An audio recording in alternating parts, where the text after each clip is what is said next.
back to British Stand. Well, Keir Starmer addressed the Commons and fellow MPs today after his recent G7 and NATO summits, and of course gave a statement with regard to a few certain things. He obviously spoke about the UK will buy at least 12 F-35 stealth jets, and also urged Iran and Israel to keep to their agreement on the ceasefire.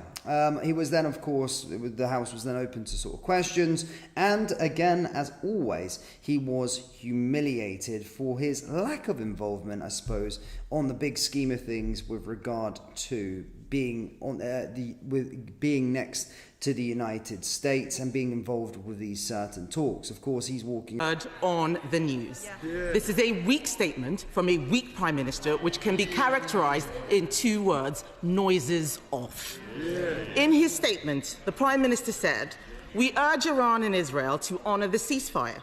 He said, "We are using every diplomatic lever to support this effort." What diplomatic levers? Are they the same levers he's using with his backbench rebels? Is he just asking them to please play nice? Let's be honest, Mr. Speaker. Nobody cares what this Prime Minister thinks, and why should they, when he doesn't even know what he thinks, and clearly no one cares what he thinks because he was not involved. Yeah. We used to be a strategic player on the global stage, Mr. Speaker, advancing Britain's interests with confidence. Order, order. You may not wish to hear the Leader of the Opposition. I do. Can I just say, it doesn't do anybody good in this chamber to try and shout somebody down who's speaking.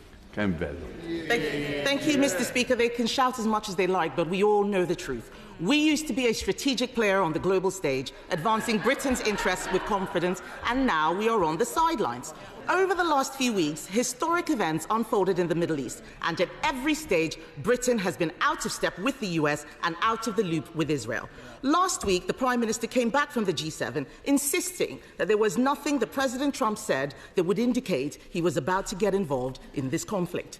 Days later, the US launched its attack on Iran's nuclear facilities. Yeah. He had no idea what was going on. Yeah. The week before, Israel launched an attack on Iran, and it became apparent that the UK was not even informed about the attack in advance, despite us having been involved in previous preventative action. How is this standing up on the world stage?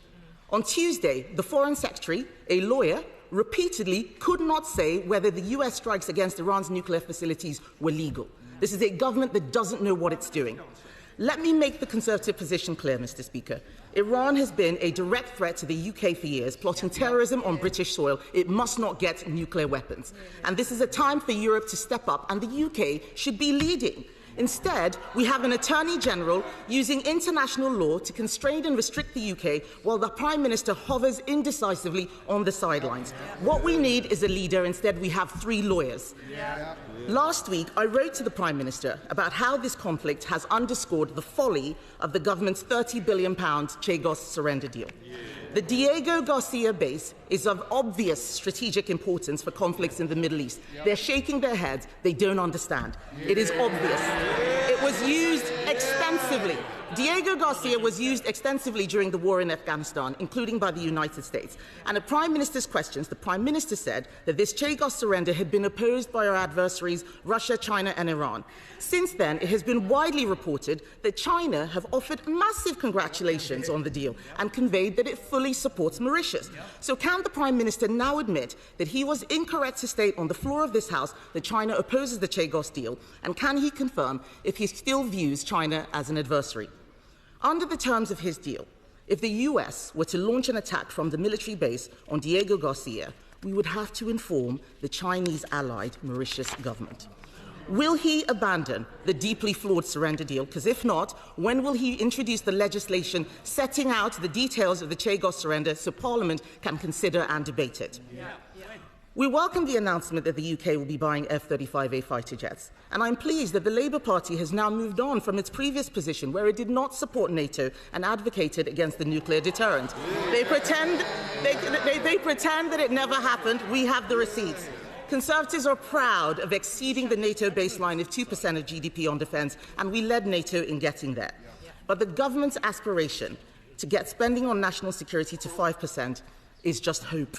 The reality is Labour does not have a plan to get to 3%. It is all smoke and mirrors. And we do not know what the government will spend this extra 1.5% component on. So can the Prime Minister confirm whether this is money that we are already spending or whether there will be any new money? Because so long as this plan remains unfunded, these are just words. Instead of using smoke and mirrors to inflate defence spending, Labour should heed our call to hit 3% by the end of this Parliament with a fully funded plan to get there. You look at the money they claim they're going to save with their welfare bill. 5 billion is nowhere near the tens, if not hundreds of billions that we're going to need to find to meet this defence spending target. And this is the problem, Mr. Speaker. It is one thing to talk about spending money on planes and infrastructure, making announcements about reviews, but it is another to be clear where the money comes from and how it will be spent efficiently to secure the defence of our nation. They can mutter all they like. We all know that they are terrified of doing anything that is even remotely difficult. Mr. Speaker, it is crucial that there is a clear, united front in full support of Ukraine which secures peace on their terms. The stakes could not be higher. We need the government to be leveraging British influence in every way it can for Ukraine. So can he tell us whether he pushed for clearer language in the NATO communique about Russia being the aggressor in this conflict? And can he update us on the UK's current position on Ukraine's accession to NATO, given the absence of detail in this year's communique? We must ensure our leading role continues, but this requires strong leadership and an ability to influence. Mr. Speaker, in conclusion, the Prime Minister may have finally returned to this House after a fortnight away, but in truth, he is all at sea. Irrelevant on the world stage, impotent in the face of rising illegal immigration, and now with 126 of his own MPs all openly undermining his authority, his government is incapable of making even the smallest changes to bring down the cost of our ever-expanding welfare bill. There is no way they're going to be able to pay for our defence. This is a government that is paralysed by its own legal advice, paralysed by its rebellious backbenchers, and paralysed by the fear of being found out for having no real vision for this country. Prime Minister. Can I say to those who were late in, please don't stand. Prime Minister. Mr. Speaker, we live in more volatile times than many of us can remember, with conflicts in many parts of the world that are evolving in a very fast and dangerous way. There's never been a more important time to work with our allies and to be absolutely serious in our response. That response was unserious. Unserious. To suggest at a time like this that the Prime Minister attending the G7 summit and the NATO summit is avoiding PMQs is unserious. What happened at NATO yesterday was historic. It was very important at a time like this that NATO showed unity and strength with a commitment to the future, not just to the past. That took a huge amount of work with our allies over the last few days and weeks. We have been centrally involved in that, crafting the final outcome, and we were recognised as having done so. I'm proud that we helped put that summit into the right place yesterday, and the world emerged safer as a result. And that was the unanimous view of 32 allies leaving NATO yesterday. For the leader of the opposition to belittle it just shows how irrelevant she and the party opposite are becoming. They used to once be serious about these issues. They used to be capable of cross-party consensus. And all of that is slipping away. We've led on Ukraine, 3 trade deals, and she talks about the prospect of US attack. She must have overlooked the fact that on Tuesday, when I returned from the G7, the first thing I did was go straight into a COBRA meeting to plan for all contingencies, including a possible US attack on Iran. And I'll tell her why I did that, although we did offer a Privy Council briefing, so she knows this. We have military personnel co-located in nearly all the bases across the Middle East, and therefore I was extremely concerned to ensure that immediately on my return I took every step to ensure I had the highest levels of assuredness that we had the preparations in place to keep our people and our assets safe should the need arise. So far from being blindsided, we were planning through last week. We were talking to the Americans. We were put on notice about everything that they did. She simply doesn't understand the nature of the relationship at that level. In relation to Diego Garcia, let me disabuse her. We do not have to give Mauritius advance notice under the treaty. That is absolutely clear. And she talks about defence spend. We are the party that has increased defence spend to the highest level since the Cold War, 2.5%. They talked about it. We did it.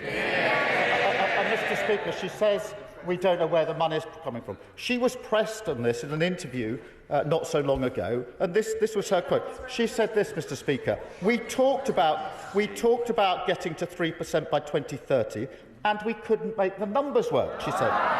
And then she goes on, we need to find a way to make the numbers work. I was intrigued by this interview. I thought she was about to lay it out. Then she goes, quotes, this sort of thing requires real thinking.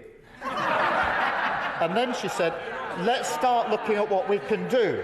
It's about setting up task forces. Mr. Speaker, that's how unserious they are. She asked about the Ukraine communique. As she will know if she'd actually studied this, the way that NATO works is an iterative process. And therefore, the position on Ukraine has not changed for NATO, and it's not changed under this government. On the contrary, we're recognised as leading on Ukraine, the closest ally of Ukraine, working with them the whole time. That is something I'm proud of. I think it's something the House is proud of, because we have been doing this on a cross-party basis across the House, and the sooner we get back to that, rather than the unserious response of the Leader of the Opposition, the better. I mean, that was a lie in itself, wasn't it, really, from Keir, from all the consensus that we've been getting, that he has been left out of pretty much all of the conversations that were there. So actually, Kemi was speaking some sense. Obviously, Keir, well, she wasn't allowed to come back with another one. It wasn't like a PMQs, of course, so it was just her response to his statement. But again, look, Keir's not been in any of these conversations whatsoever, and that's been clear as day, as you can see, from those NATO and G7 summits. Yeah, again, Britain not really looking too good on the global stage under Keir Starmer at this moment in time. But yeah, guys, do let me know your thoughts on that down there in the comment section below with regard to everything, Iran and Israel. And actually, wait, before we go as well, we've been speaking about the rebel MPs, of course, as well, and he said that he's going to be addressing them, or Keir Starmer said that he's going to be addressing them fairly soon as well. I'm seeing over 100 of them currently rebelling backbenchers, which doesn't look good on Keir at all. He said that he's going to be addressing those and that very, very soon as well. So we'll see what comes of that, of course. But guys, do let me know your thoughts on the latest statement, the clash, and Keir Starmer on the global stage. But thank you for tuning in. Hit the like button.